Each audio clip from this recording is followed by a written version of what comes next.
Donc bienvenue à ce deuxième lundi de janvier consacré au Père Jacques de Jésus. Donc vous avez approfondi la semaine dernière avec le frère Gérard Marie une relation d'amitié particulière avec le Père Jacques. Cette fois-ci, donc aujourd'hui, nous allons aussi regarder une amitié particulière entre le Père Jacques et une autre figure peut-être plus connue, Sainte Thérèse de l'Enfant Jésus.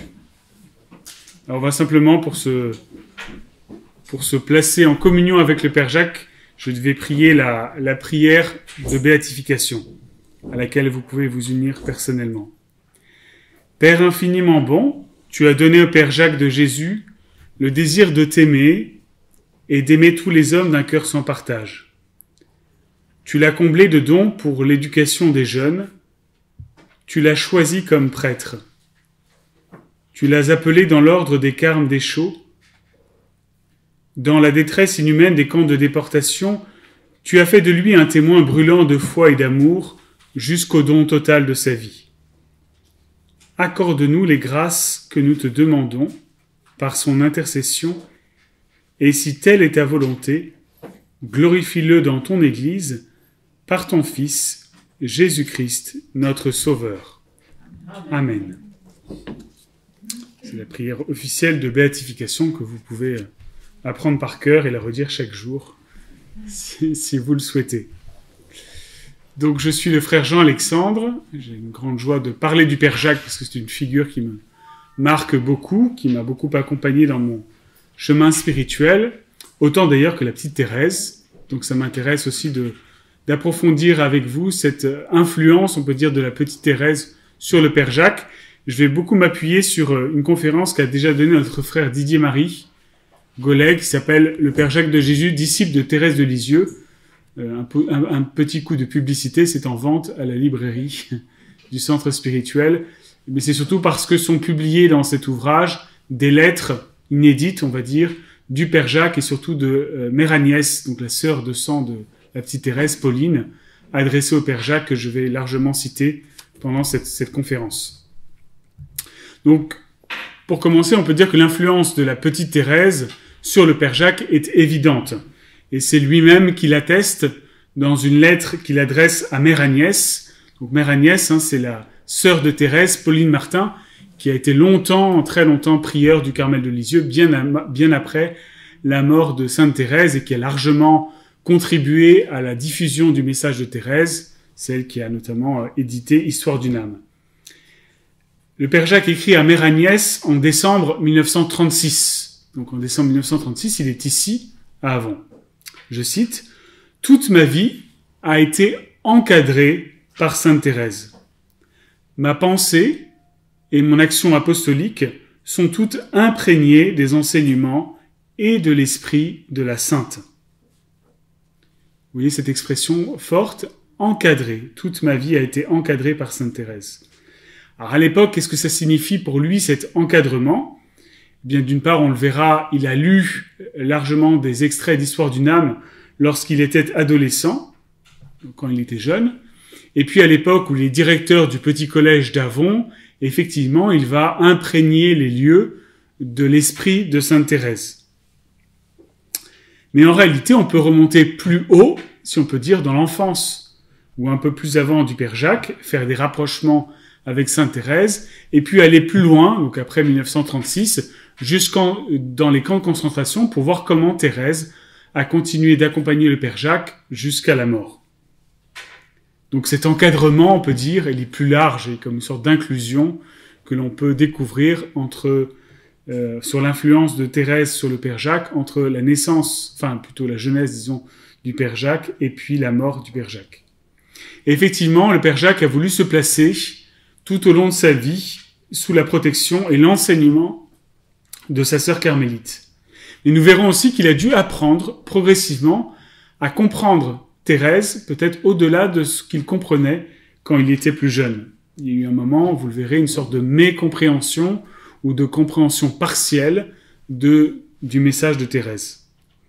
Et notamment, Thérèse l'a certainement guidé dans l'approfondissement du mystère de la miséricorde divine. Je vais vous proposer donc au fond une sorte de chronologie toute simple du Père Jacques, en essayant de souligner avec vous les moments plus particulièrement marquants de l'influence de Thérèse sur le Père Jacques. Voilà un peu le menu de cette conférence. Alors une première partie autour des 30 premières années du Père Jacques, de 1900 à 1931. L'avantage, c'est que vous avez du mal avec les dates du Père Jacques, c'est assez simple, 1900, 1945, c'est facile à retenir. Voilà, donc de 1900 à 1931, c'est de la vie du Père Jacques avant son entrée au Carmel, à Lille. Et Lucien a été largement guidé par Thérèse au cours de cette première période qui va donc de 1900 à 1931. Tout d'abord par son enfance. Vous le savez peut-être, Lucien Bunel est né en Normandie, dans un petit village qui s'appelle Barentin, le 29 janvier 1900, et il est donc normand comme Thérèse. Ça semble évident, mais c'est important de pouvoir le rappeler. Pas tout à fait exactement la même région, mais c'est quand même pas très loin. En revanche, le milieu social est assez différent. Lucien est issu d'une famille ouvrière très pauvre, et non pas d'un milieu bourgeois comme l'étaient les Martin par Zélie et par Louis. En revanche, ils ont en commun de vivre dans une famille nombreuse, puisque Lucien est le numéro 4 d'une famille de 8 enfants. Vous savez que Thérèse, ils étaient 9. 4 enfants morts en bas âge, mais n'empêche qu'il y avait 9 enfants. Sa mère est fille de berger, et son père est ouvrier. Un simple ouvrier de filature, qui va travailler beaucoup et changer d'emploi au fur et à mesure pour gagner sa vie afin de nourrir sa famille. Puisqu'il n'y a que son salaire qui va nourrir la famille. Et il faudra souvent déménager lorsque Marcel trouvera un travail mieux rémunéré. Ce que Lucien dit de son père est assez éloquent. Il dit ceci: « Mon père se levait à 5 heures du matin et travaillait jusqu'à 7 heures du soir, sans samedi après-midi. De cet humble ouvrier consciencieux, je conserve un souvenir fait de vénération et d'admiration. » Avec cet exemple de son père, Lucien va être profondément marqué par le sens du travail et de la vie rude. Et on peut le considérer lorsqu'on verra l'éducation qu'il donnera au petit collège, où il sera non plus avec des fils d'ouvriers, mais essentiellement avec des fils de patrons qui viennent pour la plupart d'entreprises du Nord, donc avec un rapport social assez différent. Tout jeune, Lucien aidait déjà sa mère pour l'entretien quotidien de la maison, et lorsqu'il voudra entrer au petit séminaire, on le menacera en lui disant qu'il veut éviter de travailler. Donc, vous voyez toute la culture familiale très marquée par la nécessité de gagner sa vie, travailler dur pour gagner sa vie. Et c'est intéressant parce que, on le verra plus tard, à quel point Lucien verra chez Sainte Thérèse une sainte du devoir et du travail bien fait. Il insistera beaucoup dessus, c'est peut-être pas pour rien. Donc normand comme Thérèse, famille nombreuse. Autre point commun intéressant, c'est le fait qu'il a frôlé la mort quand il était tout petit, comme Thérèse. Vous le savez peut-être, il a été sauvé in extremis. À l'âge d'1 an, il est très malade. Sa mère, qui est alors enceinte de 5 mois de son 5e enfant, part avec son mari par un temps absolument épouvantable pour faire un pèlerinage dans un lieu saint appelé la Mare Saint-Germain et va dire au Seigneur: « Mon Dieu, laissez-le-moi jusqu'à 20 ans, après prenez-le, il vous appartient. Et donnez-moi la joie de vous l'offrir quand il sera grand. » Et effectivement, miracle, nous est-il raconté, le bébé reprend vie. On peut tout à fait penser à Thérèse qui va survivre. Alors vous savez que Zélie Martin a perdu 4 enfants en bas âge, enfin essentiellement 3 puisque la petite Hélène est morte au bout de quelques années, et notamment parce que Zélie était déjà atteinte du cancer du sein, donc elle ne pouvait plus allaiter. Et donc elle va confier son enfant Thérèse à Rose Taillé, une nourrice, qui va en fait sauver Thérèse. Donc Thérèse et Lucien, voilà, sauvés de la mort dès l'enfance. Point commun donc entre cette Normande et cette sauvegarde dès la jeunesse. Mais c'est surtout au petit séminaire que l'influence de Thérèse va commencer à être la plus marquante. Vous savez peut-être, donc Lucien Bunel va demander à entrer au petit séminaire de Rouen, parce qu'il a déjà en lui cet appel à devenir prêtre, et donc il suit le cursus habituel qui est de se préparer au séminaire par un petit séminaire. Il y entre donc à l'âge de 12 ans, en 1912, et voici ce que l'on dit de lui C'est un témoignage de l'abbé Vivien, un de ses anciens condisciples. Citation. « C'était une forte tête, pas commode du tout à discipliner, mais déjà travaillé par Dieu. Abandonné à lui-même, il aurait pu devenir un voyou. C'était un type à la Rimbaud, à la Charles de Foucault, un risque-tout, fait pour les abîmes ou les sommets. Brouillé avec la vertu de prudence, il devait normalement mal tourner. » Alors, ce qui est intéressant, c'est que Charles de Foucault va être canonisé au mois de mai prochain. Donc, le Père Jacques a encore toutes ses chances.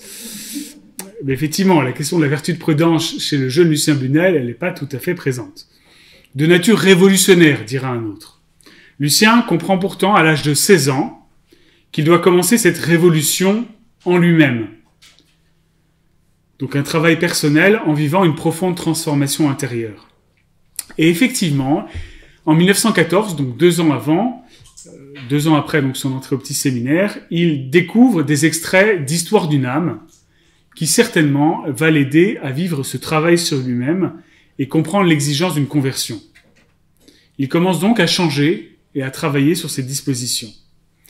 Et il le dit lui-même en 1936, donc c'est la lettre que je vous citais tout à l'heure, à Mère Agnès. Je cite cette lettre de 1936. « Moi-même, je ne puis évoquer sans émotion ma première rencontre avec Sainte Thérèse en décembre 1914. » Vous imaginez, la guerre vient de commencer. Quand une religieuse, morte depuis, me remit un petit volume de pensées.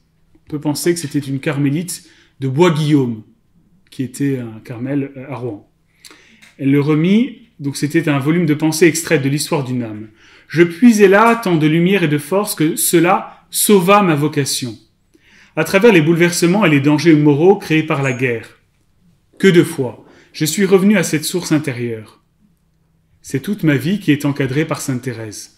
Ma pensée et mon action apostolique sont toutes pénétrées des enseignements et de l'esprit de la Sainte. Donc vous voyez, Lucien reconnaît en 1936 que, au fond, l'influence de Sainte Thérèse date de 1914, quand il a commencé à lire Histoire d'une âme, et que ça a eu une influence majeure dans son adolescence, puisqu'il a découvert une vie d'une sainte, proche géographiquement, et surtout, l'expression est forte quand même, cela sauva ma vocation. Donc c'est une relecture qu'il fait, un certain nombre d'années après, 18 ans après, mais qui en dit long sur l'influence de Thérèse. Effectivement, Lucien va faire un gros travail sur lui, pour se discipliner, on dirait, notamment gérer son impatience et son manque de nuances. Le Père Jacques était entier. Bon, parfois, ça pouvait faire mal. En tout cas, il va récolter peu à peu ce travail de conversion. Et quelques années après, lorsqu'il sera au Havre, éducateur, une dame dira de lui, je cite, « de nature indépendante et indomptable, parfois même insolente. Il était devenu, à force d'efforts sur lui-même, et pour l'amour de Dieu, humble et soumis. » L'expression est forte. Je suis pas tout à fait sûr que le Père Jacques était tout à fait soumis, mais ça c'est autre chose. Voilà. En tout cas, on voit bien un témoignage quelques années après que le jeune Lucien a compris qu'il fallait qu'il bouge sur certaines choses et il le doit à la petite Thérèse. C'est surtout les années 20 qui vont être des années marquantes pour le jeune Lucien Bunel, puisqu'à partir de septembre 1924, donc il se trouve au Havre, où il va être envoyé, alors qu'il est déjà diacre, pour être éducateur dans l'Institut Saint-Joseph. Comme surveillant et en fait éducateur auprès des élèves, donc dans une institution libre, qui existe encore d'ailleurs aujourd'hui, qui est pas très loin du Carmel du Havre, qui s'est déplacé entre-temps.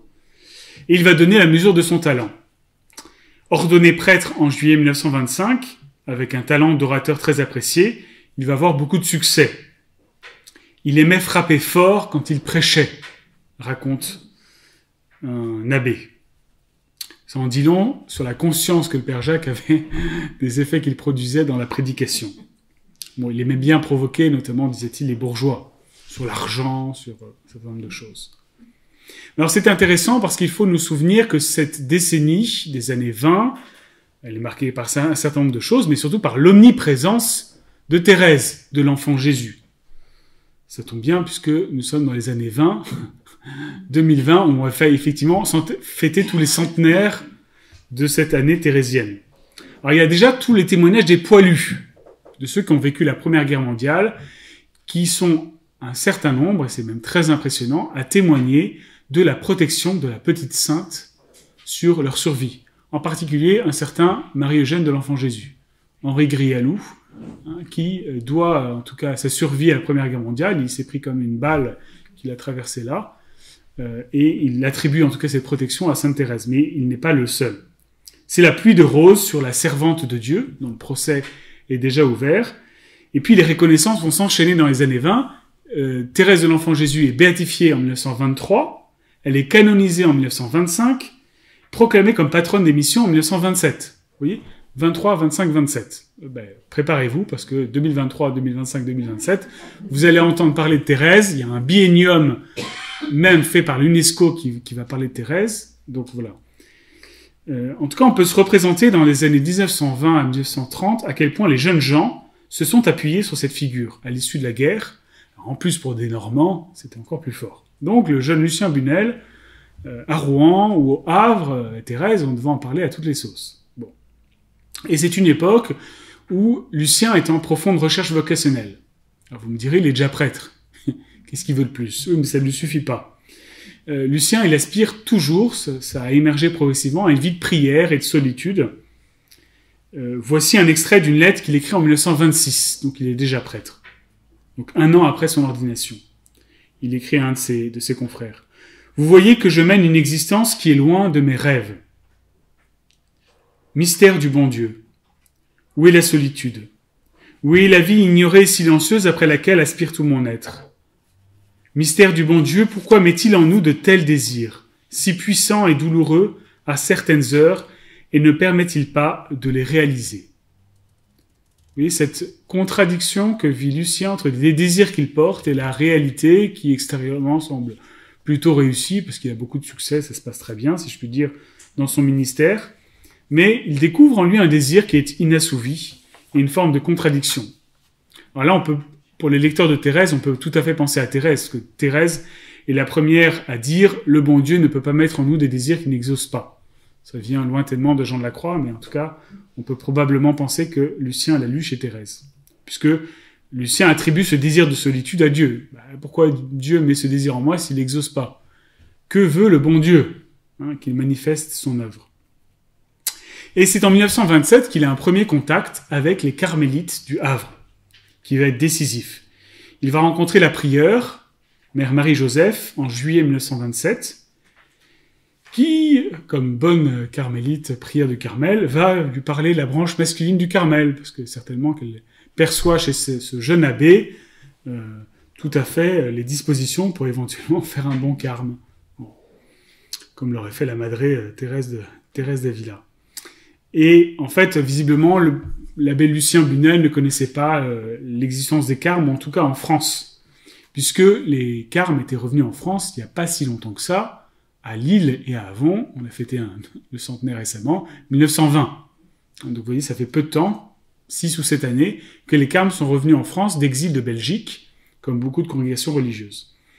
L'an suivant, en juillet 1928, il rencontre un certain Père Marie-Eugène de l'Enfant Jésus, qui lui-même a fait son noviciat à Avon. Nous fêtons le centenaire cette année, décidément, de son noviciat à Avon, qui vient prêcher la retraite au Carmel du Havre, et qui, certainement, lui fait l'éloge du Carmel, comme il sait le faire, alors que Lucien Bunel doit être dans une sorte de crise vocationnelle en disant « mais ça avance pas, je me pose des questions ».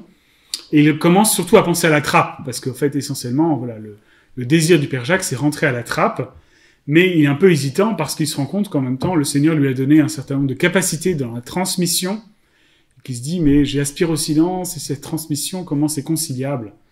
Et donc, il cherche plutôt une sorte de vie à la fois contemplative et apostolique, mais il ne trouve pas vraiment. Et lorsque Marie-Eugène lui parle du Carmel, alors là, il y a quelque chose qui s'ouvre en lui, puisqu'il était déjà très proche de la petite Thérèse, et qui donc, c'est possible de vivre le Carmel au masculin, si je puis dire. Et donc, le père Marie-Eugène va lui proposer de faire une retraite à Avon, que Lucien va effectuer en juillet 1928. Donc, la première fois que Lucien Bunel vient à Avon, c'est en juillet 1928. Il est conquis, et il envisage de rentrer en octobre. Simplement, ça se passe pas tout à fait comme ça. L'archevêque lui dit non. Ça n'est pas possible. Il n'a pas envie de laisser partir un prêtre comme Lucien Bunel chez des religieux.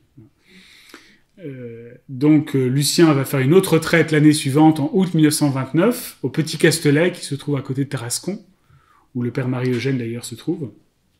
Et il écrit de nouveau à l'évêque en disant « Je veux rentrer chez les Carmes des Chaux ». Nouveau refus de l'évêque, un an après. Et l'abbé Bunel retourne au Havre à la fin de l'été. Il écrit ceci en septembre 1929 à la prière du Havre.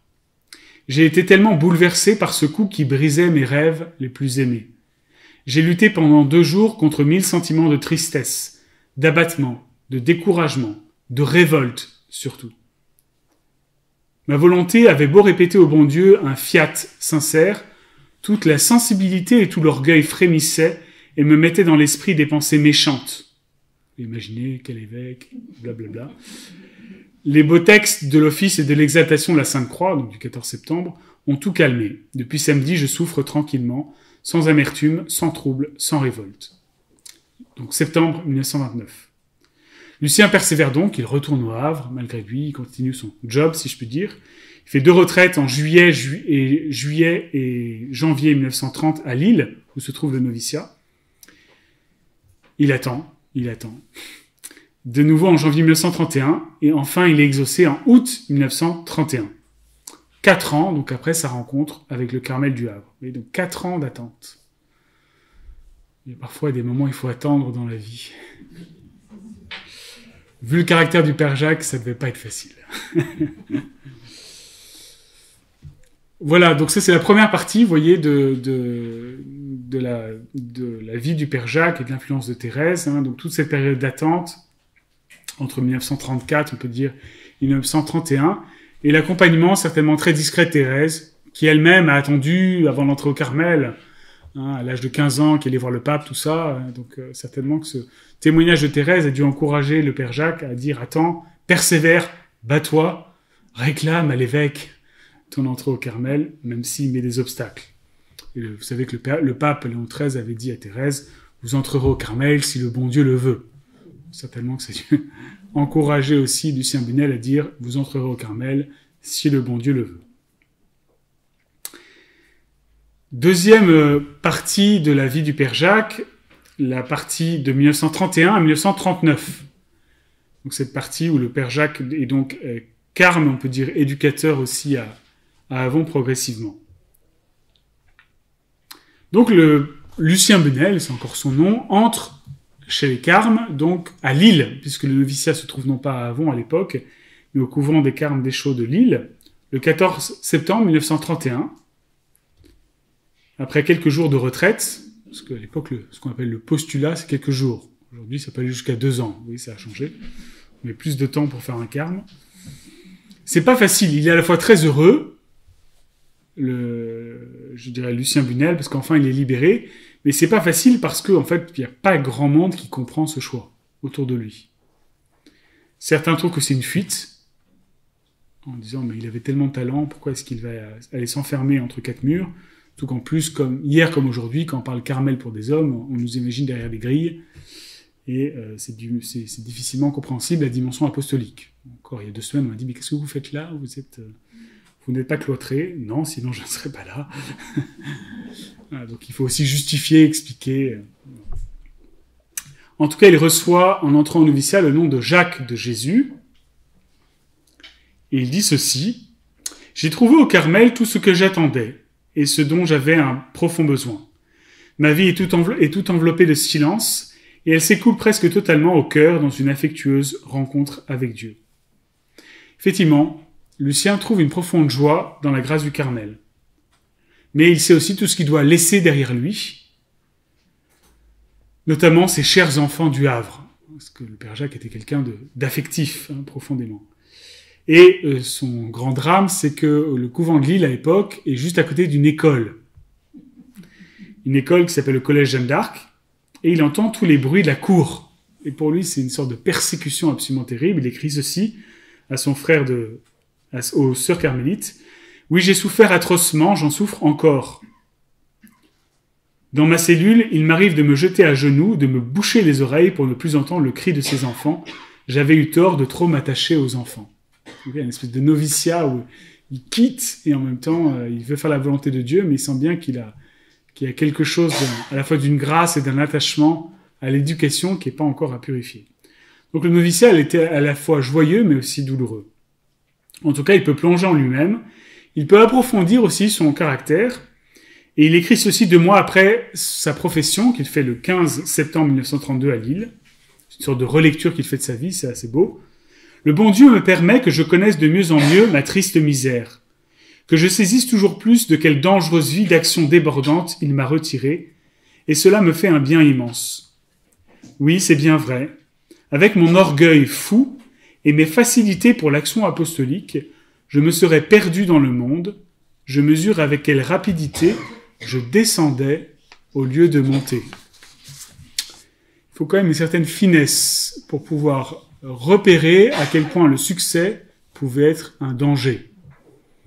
Voilà, je pense à notre actualité, peut-être à beaucoup de prêtres ou de gens qui sont très investis dans la pastorale ou un certain nombre de choses, voilà, qui peuvent être piégés par une sorte de succès apostolique. Et c'est très important que nous, et vous, en tant que laïcs, vous fassiez attention aux éloges. Mon père, vous êtes formidable. Ça peut être à double tranchant. Voilà. Ça peut aider, mais ça peut aussi desservir sur une sorte d'image absolument idéale de soi-même ou de celui qu'on veut vivre. En tout cas, le père Jacques aurait été certainement menacé par ça. Et de correspondre à un succès apostolique qui va nourrir affectivement, mais qui va précipiter une sorte de vide intérieur qui ne va pas être nourri derrière. En tout cas, c'est beau de voir que le père Jacques se rend compte, avec le temps, qu'au fond, dans cette espèce de succès apostolique, il peut y avoir une grande illusion. Qui est le centre? C'est le Christ ou c'est moi, mon ego, mon idéal apostolique? Dans la grâce du noviciat, et c'est un des enjeux justement du noviciat, il y a une connaissance de soi plus profonde qui se fait, et il peut lâcher, au fond, l'attachement qu'il pouvait avoir à être éducateur. Et, surprise du bon Dieu, avec le bon Dieu pour faire des coups comme ça, alors qu'il commence certainement à s'ennuyer, parce qu'en fait, quand des prêtres diocésains entrent au Carmel, c'est plus le cas aujourd'hui, mais ils font 2 ans de noviciat. 1 an canonique, et puis on rajoute une 2e année, pour pas qu'ils repartent dans une sorte d'apostolat un peu effréné à la fin. Voilà. Et donc, on peut imaginer Lucien, le père Jacques, au bout d'un an de noviciat, non, c'est bien, voilà, puis il commence un peu à s'impatienter pour commencer à vouloir se donner, ce qui est quand même un de ses maîtres mots, donc à ronger un peu son frein, on peut dire. Et le provincial de l'époque, Louis de la Trinité, Georges Thierry d'Argentlieu, qui est notre premier provincial, puisque la province de Paris a été restaurée en 1932, décide de nommer le frère Jacques de Jésus, qui n'a pas encore fait son engagement définitif, directeur du petit collège Sainte-Thérèse de l'Enfant Jésus. Donc le lieu où vous êtes, à l'époque, n'existe pas. Nous serions dans la cour, si je peux dire. Puisque, en fait, le petit collège a commencé là-bas. Ça a commencé là-bas, dans ce bâtiment principal. Et en fait, cette partie-là a été construite progressivement dans les années 36 et 38. Donc c'est une grande surprise parce que on crée un petit collège pour en gros avoir des vocations comme pour un petit séminaire. Mais le père Jacques est évidemment la personne de choix pour pouvoir lancer ce petit collège-là, sauf qu'il n'est pas engagé définitivement, donc c'est un peu à double tranchant. On décide de nommer Sainte Thérèse de l'Enfant Jésus, et ça va bien au père Jacques, patronne à la fois de la province de Paris, mais aussi de ce lieu, puisqu'elle est déjà canonisée, ça marche. Et alors c'est très beau, parce qu'évidemment, ce à quoi le père Jacques avait renoncé en entrant en noviciat, lui est resservi, si je puis dire, malgré lui. Et c'est très beau parce qu'en fait, dans une lettre, il dit au fond, le bon Dieu vient toujours nous bousculer. En fait, il l'avait lâché. Et là, quelque part, on lui redonne quelque chose qu'il avait lâché. Donc à la fois, ça le réjouit et en même temps, ça l'embête. Parce qu'il se dit, oh là, mais j'étais pas du tout entré au Carmel pour ça. Pourquoi est-ce que le Seigneur me redonne ce rôle d'éducation par rapport aux enfants? On voit bien voilà, comment le Seigneur vient nous titiller dans les choses que l'on reçoit et qu'on est prêt à lâcher. En tout cas, il décide de confier à Sainte Thérèse de l'Enfant Jésus ce lieu d'éducation, et il fait de l'enseignement de Thérèse une pièce maîtresse de sa pédagogie. Il écrit à Mère Agnès, en 1938, ceci. « Actuellement, bon nombre des élèves lisent Histoire d'une âme, en lecture spirituelle. J'ai l'intention l'an prochain d'intensifier l'atmosphère thérésienne dans le collège pour en imprégner les âmes des enfants. » Donc c'est vraiment non seulement assumé, mais voilà, il correspond avec Mère Agnès pour entrer davantage dans l'esprit de Sainte Thérèse pour pouvoir le transmettre aux enfants. Parce que le but du Père Jacques, c'est clairement de former des hommes libres et d'en faire des saints. Vous avez cette fameuse citation sur le mur derrière vous. Soyez courageux, le vrai but de toute éducation doit être la sainteté. Je cite la suite de ce passage-là, qu'on ne s'y méprenne pas, la sainteté, bien mieux que l'art ou le génie, est l'épanouissement de notre personnalité. Seuls les saints sont réellement libres. Pour réussir cette éducation des enfants de Dieu, une condition est absolument nécessaire, il faut une atmosphère de joie. De cette joie que notre mère Thérèse d'Avila et notre sœur Thérèse de Lisieux ont si naturellement goûté. Qui ne sait le sourire malicieux de cette petite Normande, son bel entrain en récréation. Vous voyez la référence à la petite Normande, c'est un Normand qui parle quand même. Donc il voit ce que ça veut dire. Donc cette éducation par la joie, il va la puiser chez la petite Thérèse. Et chez la Madré aussi, évidemment. La sainteté, vous voyez, pas comme quelque chose d'étroit qui nous rend un peu coincés. Père Jacques avait horreur de ça. À la liberté, vers la générosité, mais quelque chose qui déploie la personnalité. Et surtout aussi une pédagogie de la confiance. Alors, la confiance, il y a une scène dans la confiance, c'est bien la petite Thérèse. Et il va mettre en œuvre cette confiance-là dans une pédagogie vraiment personnalisée, notamment en choisissant de ne pas faire surveiller certains devoirs dirigés, en disant aux enfants, je vous fais confiance, travaillez vous-même, et si vous n'êtes pas capable d'être sérieux, vous allez dans la salle de révision avec un surveillant. Mais une grande confiance qu'avait le Père Jacques sur la capacité de l'enfant à devenir responsable. Non pas à être infantilisé, mais à devenir responsable. Ben ça, il le pioche chez différentes personnes, notamment chez la petite Thérèse. Et puis, il insiste aussi beaucoup sur la vertu de douceur. Alors, c'est intéressant, parce que c'est pas tout à fait le caractère du Père Jacques, a priori, mais certainement la vertu qu'il avait à travailler. Et c'est une vertu qu'il a mis du temps à acquérir, mais dont il parle de façon très très belle, dans un certain nombre de textes que je peux pas citer ici. Mais en revanche, quelque chose qu'il n'aime pas du tout, c'est la fausseté. Ça, la fausseté, il n'aime pas, ou l'hypocrisie. Je vous cite un extrait de lettre qu'il écrit, je sais plus quand, je sais pas la date. Ceci, un élève. Je ne pense pas que vous changerez uniquement en tenant un rôle extérieur. Ce rôle extérieur me gêne même beaucoup, car j'ai une instinctive horreur de tout ce qui est faux. Combien je préfère quelqu'un qui va jusqu'à m'insulter, mais qui agit extérieurement conformément à ses dispositions intimes. Être ce que l'on est, je ne connais pas de plus belle devise. Voilà, ça c'est cash, comme on dit aujourd'hui. Voilà, mais il y a des accents assez thérésiens, et d'ailleurs le Père Jacques le repérera souvent chez Thérèse, parce que Thérèse était aussi extrêmement exigeante, et supportait pas la fausseté avec ses novices, elle était parfois intraitable. La vérité. Elle dira à la fin de sa vie, je n'ai jamais cherché rien d'autre que la vérité. Et le Père Jacques est touché profondément par cette quête de vérité, et ne supporte pas le côté double.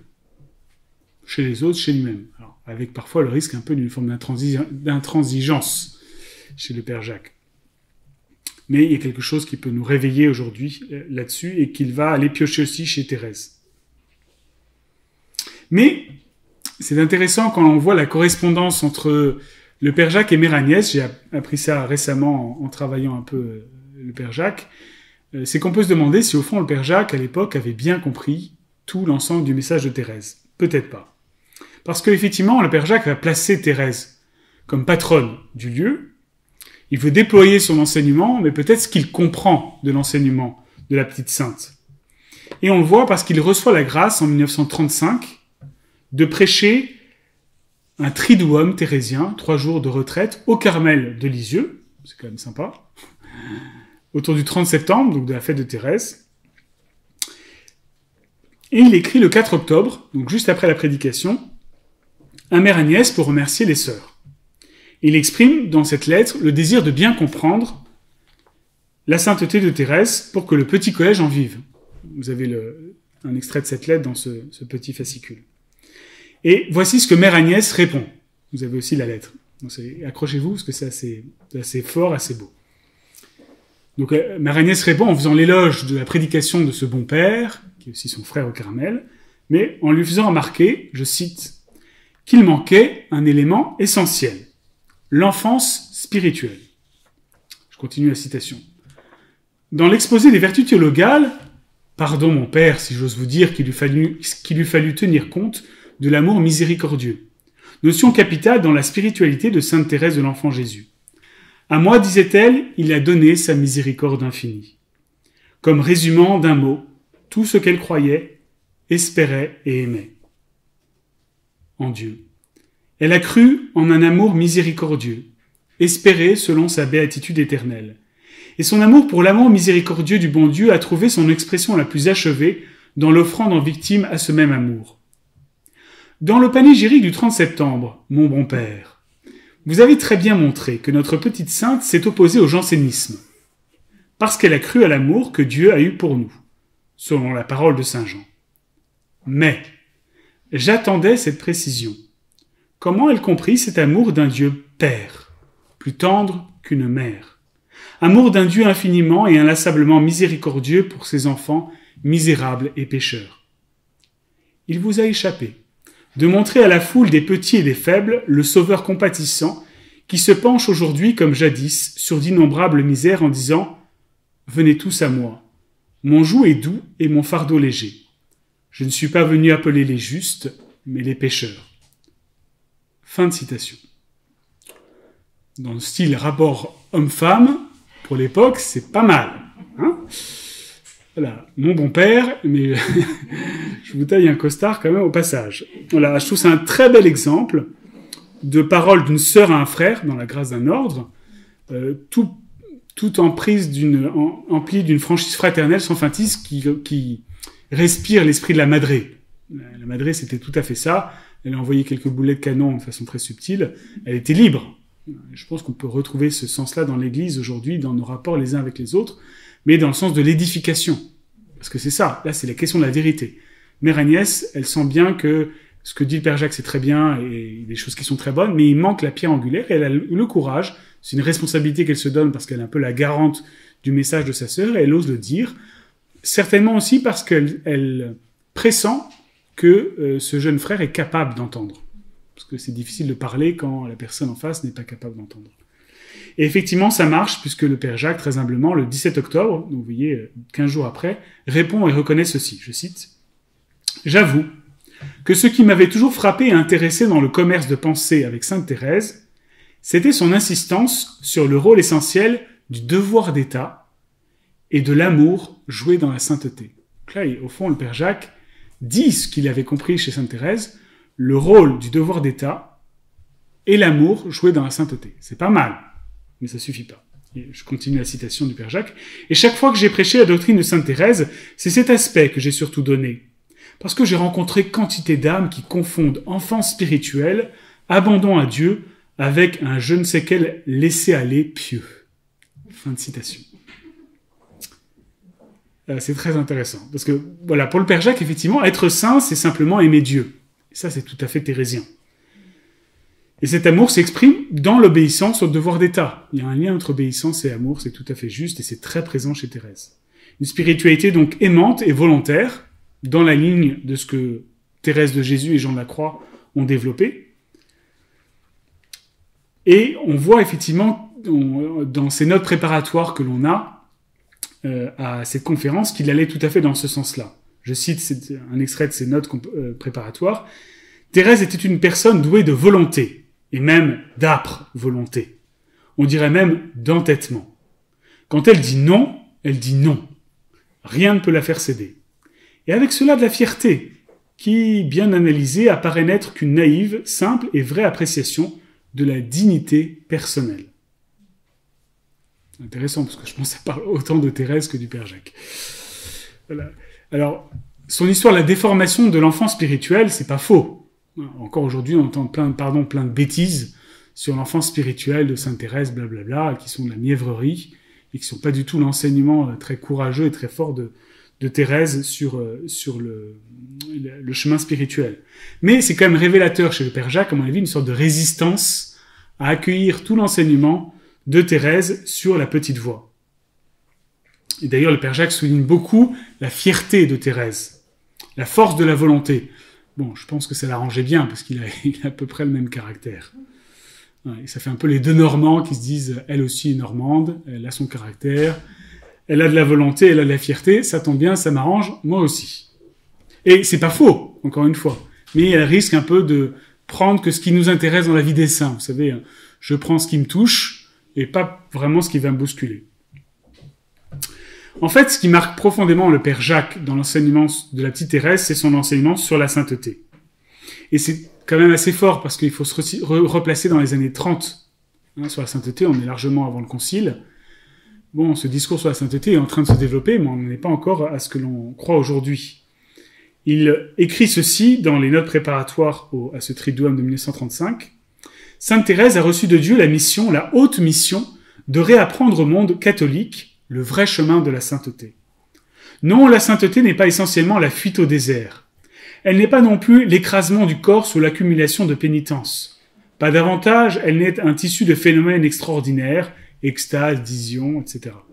Tout cela est de l'accessoire, c'est de l'à côté, ce n'est pas de la sainteté. Mais alors, qu'est-ce donc que l'essentiel de la sainteté? Et Thérèse de Lisieux de répondre, c'est d'aimer.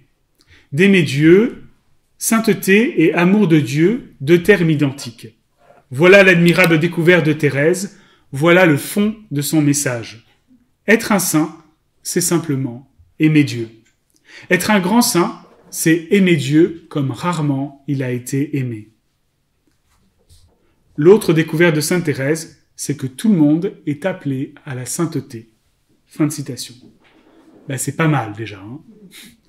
C'est pas mal déjà, en 1935, de pouvoir résumer l'enseignement de Sainte Thérèse de façon aussi claire, bien avant, 30 ans avant le Concile, Vatican II, sur cet appel universel à la sainteté qui sera entériné dans la Constitution sur le mystère de l'Église. Et le Père Jacques va effectivement développer toute sa pédagogie sur l'appel à la sainteté dans ce petit collège, à l'appui de Sainte Thérèse.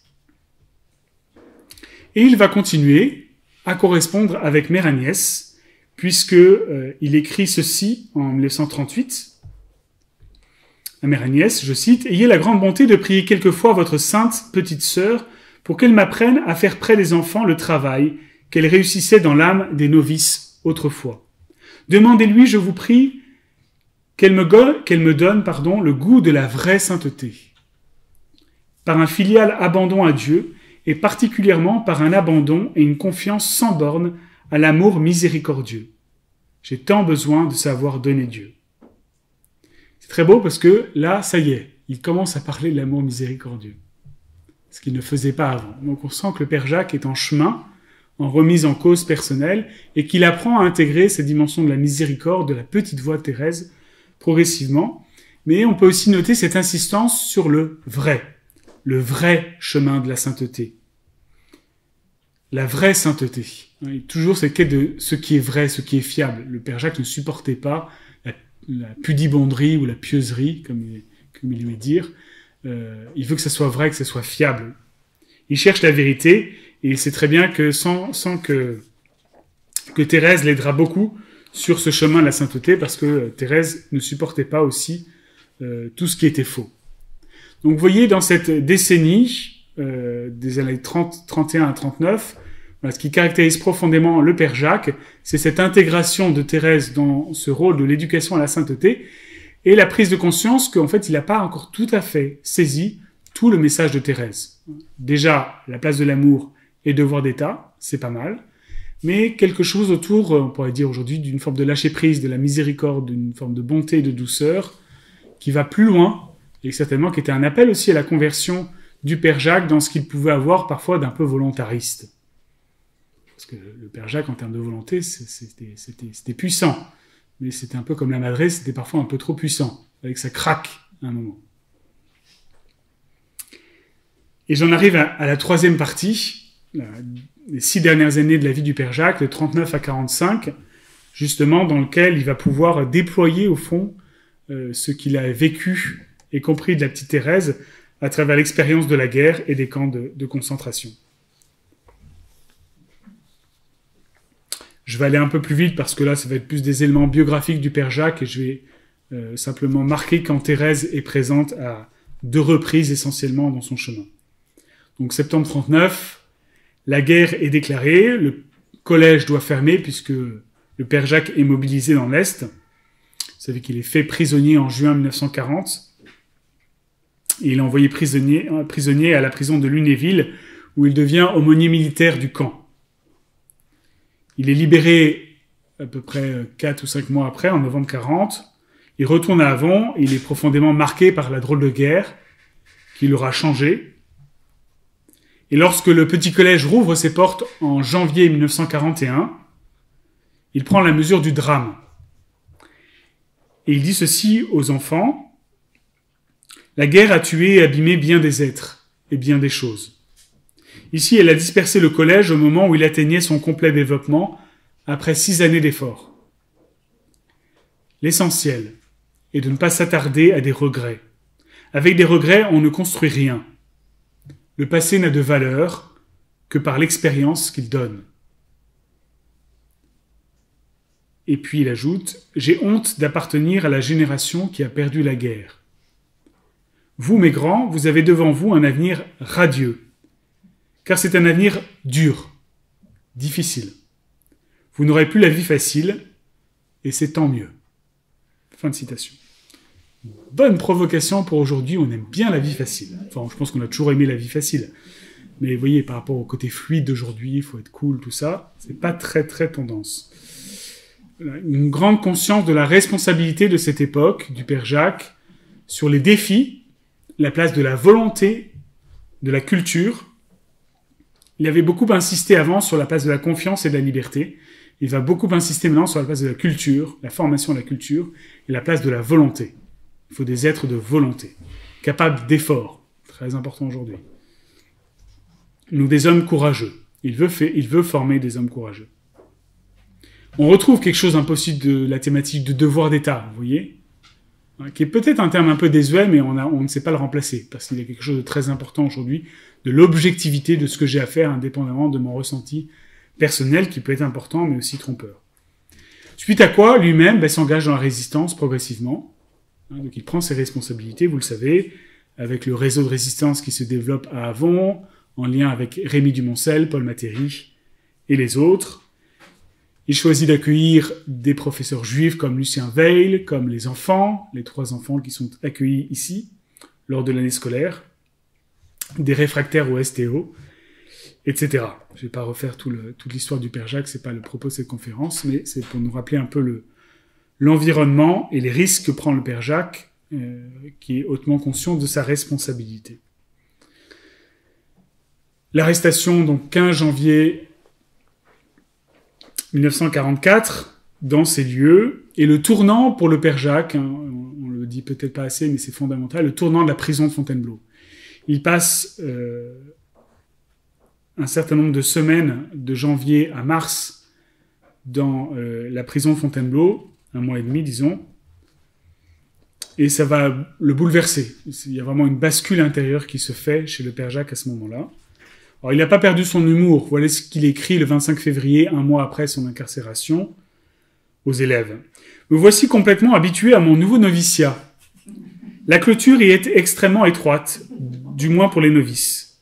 Curieux noviciat, bariolé d'épreuves de tout genre. Je suis encore irrésolu pour la profession. Vais-je prononcer mes vœux pour 1 an? Pour 6 mois. J'hésite. Mes supérieurs m'enverront-ils ailleurs, même à l'étranger? C'est leur secret. En tout cas, je conserve à travers noviciat et perspectives d'avenir un souriant optimisme. Et je prie tellement pour mes petits qui me sont tendrement chers. Ne me répondez pas, et pour cause. Jacques l'Ermite.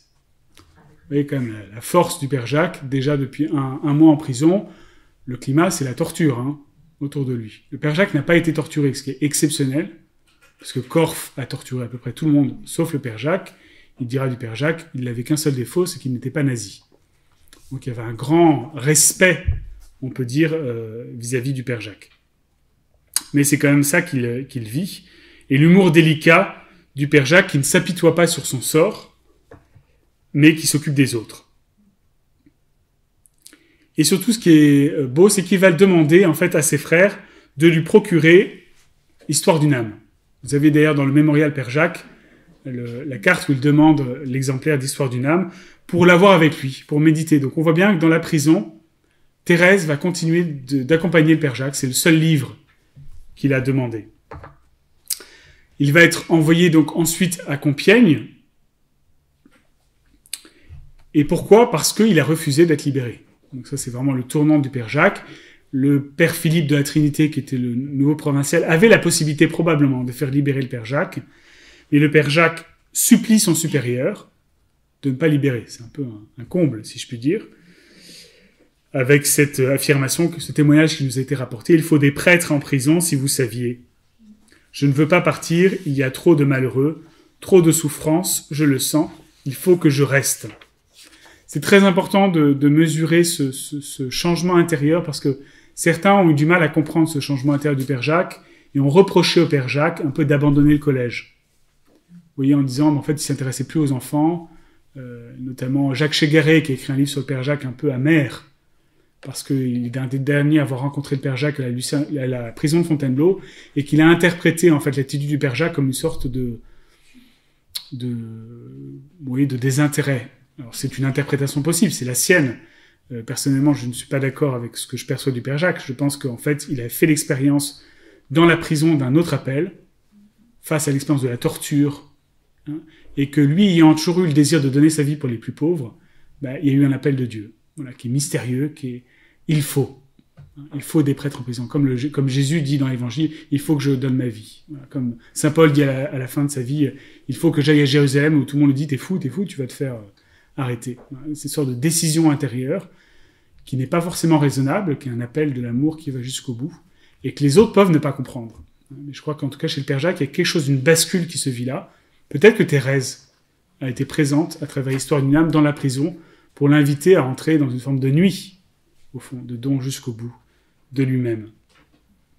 En tout cas, il part le 6 mars avec d'autres prisonniers dans le camp de Royalieu, près de Compiègne, où il va retrouver 2500 individus qui sont là, dans ce camp de transit, où il va continuer de développer un apostolat très large, notamment auprès des communistes, puisqu'il va donner des conférences sur tous les sujets, d'ailleurs de façon assez laïque, sur l'éducation des enfants, la sexualité, s'occuper de Dieu mais aussi du prochain.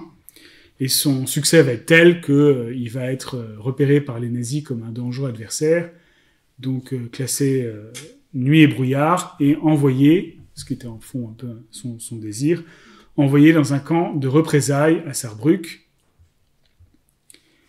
où il va vivre 3 semaines. Alors, vous savez, le camp de Sarrebruck, Neubremeux, c'est vraiment le pire. Hein. Il y a quelques descriptions qui sont faites et de témoignages, mais c'est vraiment un camp qui a pour but d'exterminer par le travail. Ce qui n'est pas tout à fait le cas du camp de Mauthausen où il sera après. Il sera responsable de l'infirmerie, ou de ce qui sert un peu d'infirmerie, dans ce camp-là. Et puis il va quand même survivre et être envoyé dans un nouveau camp, le camp de Gusen, en avril 1944, avant d'arriver au camp de Mauthausen. Ce sont 2 camps qui fonctionnent ensemble. Et là, ça va être important, on fait le lien avec la petite Thérèse, parce que, avant d'arriver en fait dans le camp, le Père Jacques va demander un signe à la petite Thérèse. Et il va demander un signe de protection, au fond, d'amitié, pour être sûr que dans cet enfer, dans lequel il est déjà entré, il est quand même passé 3 semaines au camp de Neubremeux, dans une sorte d'enfer sur Terre, avec une haine absolument terrible des nazis, qui traitaient les personnes comme des animaux. Hein. Il courait à moitié nu autour d'un bassin qu'on voit dans le mémorial, et le premier qui tombait, on les poussait dedans, puis il mourait. C'était cet ordre-là. Et voici ce qu'il écrit, enfin le témoignage qui nous est rapporté d'Henri Bousset, qui était un de ses co-détenus. Sainte Thérèse de l'Enfant Jésus, je viens dans ce camp, je vous laisse toute liberté pour la façon dont je vais être reçu, et je voudrais bien avoir un signe de votre protection sur moi. Voilà la prière qu'aurait fait le Père Jacques. Et Henri Boussel, donc, qui va être un des compagnons de déportation du Père Jacques, qui est venu ici d'ailleurs, enfin moi je l'ai connu quand j'étais postulant en 2005, qui est décédé depuis, qu'on voit dans le film Les enfants du Père Jacques, va l'accueillir avec une demi-boule de pain. ça nous semble dérisoire, une demi-boule de pain. Mais pour des déportés, c'est énorme. Parce qu'il faut quand même réussir à aller chercher cette demi-boule de pain quand tout le monde meurt de faim. Et pour le Père Jacques, ça va être le signe. Il va recevoir ce signe tout simple, fraternel d'accueil comme la réponse qu'il attendait et le fait que Thérèse est présente. Mais il va recevoir un autre signe aussi, c'est qu'il va recevoir la possibilité de prier chaque jour une prière de Thérèse qu'il ne connaissait pas par cœur, l'acte d'offrande à l'amour miséricordieux. Et personnellement, je trouve ça très beau, parce que ça touche justement le cœur du message de Thérèse sur la miséricorde. Et donc tous les jours, il va le prier tous les jours, pas seul, mais avec Henri Boussel et Gaston Passager, donc un autre co-détenu. Et il se trouve que Gaston Passager a appris par cœur cet acte d'offrande lorsqu'il était emprisonné à Fresnes, la prison de Fresnes. Et il a transmis à ses compagnons. Donc il faut imaginer tous les soirs dans le camp de Mauthausen, le Père Jacques avec ses compagnons, qui va s'offrir à l'amour miséricordieux dans cet enfer, et qui va vivre chaque jour dans l'offrande, avec tous les coups, toutes les brimades, toutes les vexations, qu'il va vivre dans la miséricorde en communion avec sa petite sœur Thérèse. Voilà. Mais ce qui est beau, c'est qu'en fait, cette prière, il va la recevoir d'un autre, d'un de ses compagnons laïcs, qui va lui apprendre les mots de Thérèse qu'il ne connaissait pas par cœur. Là, je crois aussi qu'il y a dans le chemin de conversion, de sanctification du Père Jacques, il y a quelque chose de très beau, parce que le Père Jacques était quelqu'un qui était tellement fort qu'il avait peut-être du mal à recevoir des autres. Voilà. Et là, je pense qu'il y a une forme de dépouillement qu'il vit dans la grâce de Thérèse, où dans les camps, il reçoit d'un frère en humanité, d'un frère laïque, les mots de Thérèse qui vont lui donner des mots pour prier et pour demander la grâce de tenir jusqu'au bout et de tenir en se donnant jusqu'au bout, puisque ce que va vivre le Père Jacques, c'est donner sa vie, voilà, jour après jour, dans le plus matériel, puisqu'il va donner sa part de ration, sa nourriture à manger à tous les autres. Donc on peut dire Thérèse a s'ouvert à son frère jusque-là, l'a accompagné jusqu'au don total de lui à l'amour miséricordieux. Et les fruits sont là. Ben, c'est tout le rayonnement du Père Jacques dans les camps.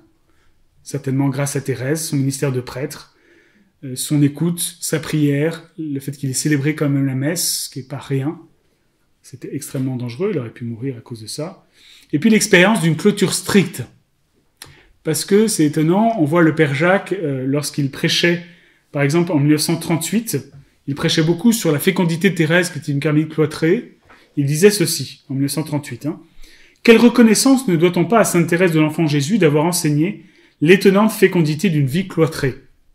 Voilà donc la vérité. C'est l'amour de Dieu et l'amour des âmes, et cet amour-là, seul, qui a conduit sainte Thérèse au cloître.